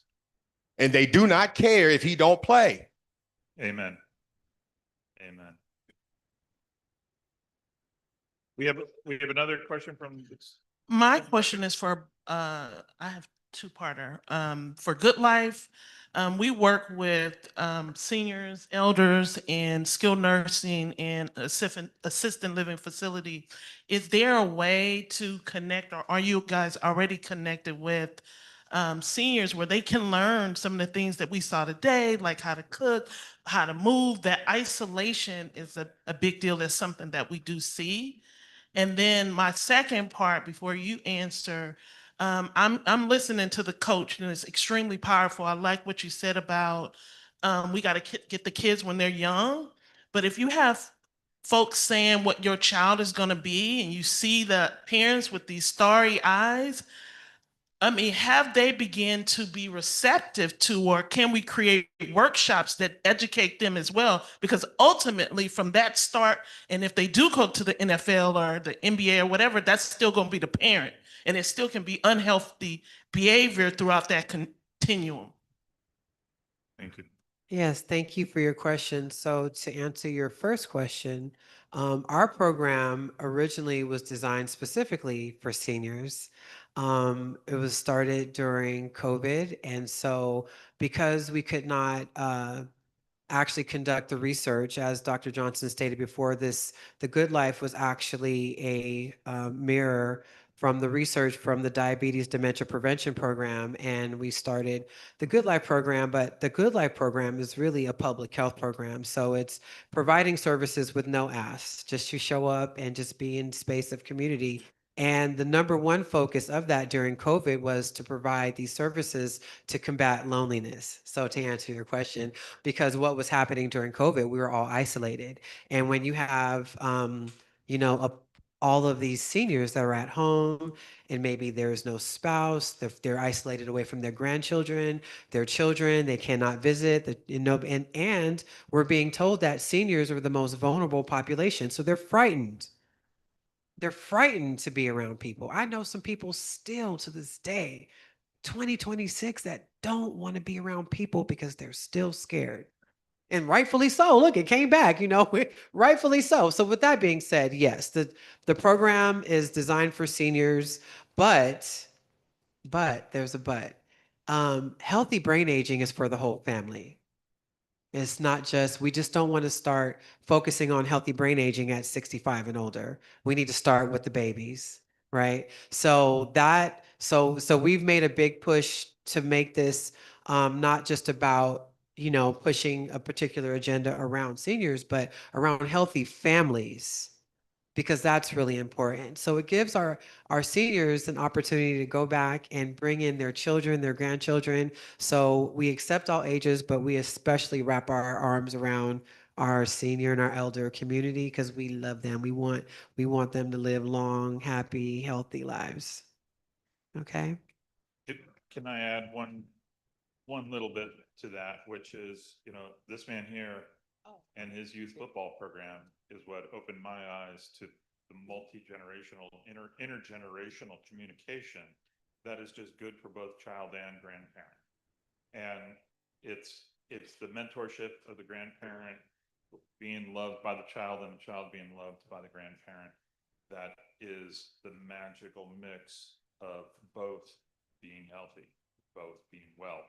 And to comment about your starry-eyed parent, I think it's, you know, it takes the grandparents' wisdom to tell them what's real, because it's a lot of hype. Not everybody's getting to the NFL. I mean, a small fraction of these kids. And the purpose of these programs is not about being the gladiator. It's about learning life skills. And we hear that from Coach. We hear that from my literally every person that's come up here to this stage today. It's about the family and the support. And I can't wait to hear Diane Lewis. Dr. Johnson, thank you. Curious about the barbershop and how we keep that communication and that conversation going across counties. Is there any plan, or we have an opportunity to kind of train the trainer to do similar so we can kind of duplicate it all the way across Northern California? I didn't know if you had any ideas, not just for your shop, but maybe you can train some other barbers locally that could be in Santa Clara County, San Mateo, LA County. They can just do the whole state of California, but they need the skills training. Peer support specialist is a program. It's a thing with NUMMI that they do offer training to actually talk to your peers. But for you, as being, you know, a visionary in this space, there's an opportunity, I'm thinking, to really keep the hope alive in our community about what we can do on our own. Nobody is checking for us. We got that memo. What's your idea about expanding your program and making it available to more Black men? Great question. And honestly, I wanted to open up and scale this out to other cities, other barbershops. I wanted other barbershops to start a barbershop talk. I have 4 years of curriculum. Every week we have a new theme, a new subject to talk about. And, you know, like most barbershops, sometimes the conversation goes wayward, but we always bring it back home to the initial, you know, and I would love to do whatever I can to, you know, partner up with you and we could, you know, see if we can expand. Absolutely. Awesome. Now, Good Life. Good Life is something that I was working with before Shanette came on, and it's still here, but that's only by the grace of God, because funding, is, we know, anything that has a focus on community, it seems like they want to do away with it. Shanette has, I'm sure, shared, but I would love for you to share kind of some of the things on your wish list for your nonprofit. As you go forward into this year, we need volunteers. Shanette does this huge farmers market right here in Oakland, and it's basically the women who are coming out to serve the community. We would love some support. What's on your wish list? Diane, I love you. Diana's like, girl, speak on it. But she's absolutely right. We definitely love the support of volunteers, because a lot of the work that we're doing, like health fairs, which are some of our in-person. So the foundation of our program is online, but as we're back outside, our community loves to engage in person. So we do produce a free farmers market where it's a food distribution essentially, but we don't structure it. It does not feel like, you know, we're a handout, right? Because our community is very dignified. Okay. And so it's a beautiful farmer's market. I don't know how many of y'all that are here that have attended that farmer's market. And but we always need volunteers. It's backbreaking for me. Okay, it's backbreaking. So volunteers is absolutely on my wish list. And then the obvious, we need grant funding. There was a point in time where the funding was amazing and I could do all of these cool things, like have barbershop talk and all these classes and instructors. And then slowly but surely, the funding started slowing down and then it came to a screeching halt. And now I am operating off of hope and a prayer and my blood, sweat, and tears. And a couple of my instructors that just love the community so much that they're just like, we're here. We're gonna do the work. And I appreciate that very much. But grant funding is really important. And so that's really at the top of my list. That's like wish list 1, 2, and 3 right now. I can't even think past that. But thank you, Diane, for the question. And first of all, big shout out to Diane because Diane is a part of my community advisory board for this conference, and she's amazing. Diane Lewis is the best. I appreciate you. Spectacular, spectacular. I'm getting the signal from Robert, Dr. Turner, that we're at the end of our time, and I just want to say thank you all. I hope you all lead long, good lives. And for those of you who aren't used to a beautiful sunset over San Francisco, What about that view, though? look at you're sitting on the dock of the bay right now. I'm just saying, we did our big one. Thank you guys so much. All right. So can we wait a minute? Can we just give them one more hand, please? All right. Hold on. So now we are at the end of an amazing but long day, but it was amazing. Lots of knowledge, a lot of stuff thrown around in your head. I do have one little drop thing that I might want to drop on you, but how about a barbershop talk national conference? What? Okay, Dr. Turner, let's go. Why not write a grant, the same kind of grant that we wrote for this, write it for that. Are you gonna make me cry right now? Is that what you're trying to do? I'm serious.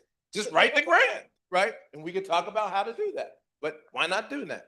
Okay, so the next thing we want to do is we want to invite you all. In the back, you will see we have scheduled our social networking event, right? So we want to feed you. We want you to get to meet each other, talk to one another, exchange ideas. I'm sure you have lots of questions for them. And then Shanette's gonna go get her DJ equipment. And we're gonna play some tunes. Y'all gonna dance with me, right? And then, but we want to feed you. And then in the middle of that, we're going to take a 5-10 minute break, and we're going to acknowledge, have a little celebration for our 5-year anniversary. We got cake, cupcakes, and those kind of. Plus, we have gifts for you. So stand up, relax, enjoy yourself, and mingle, and let's have a good time. Okay? Thank you. Great job.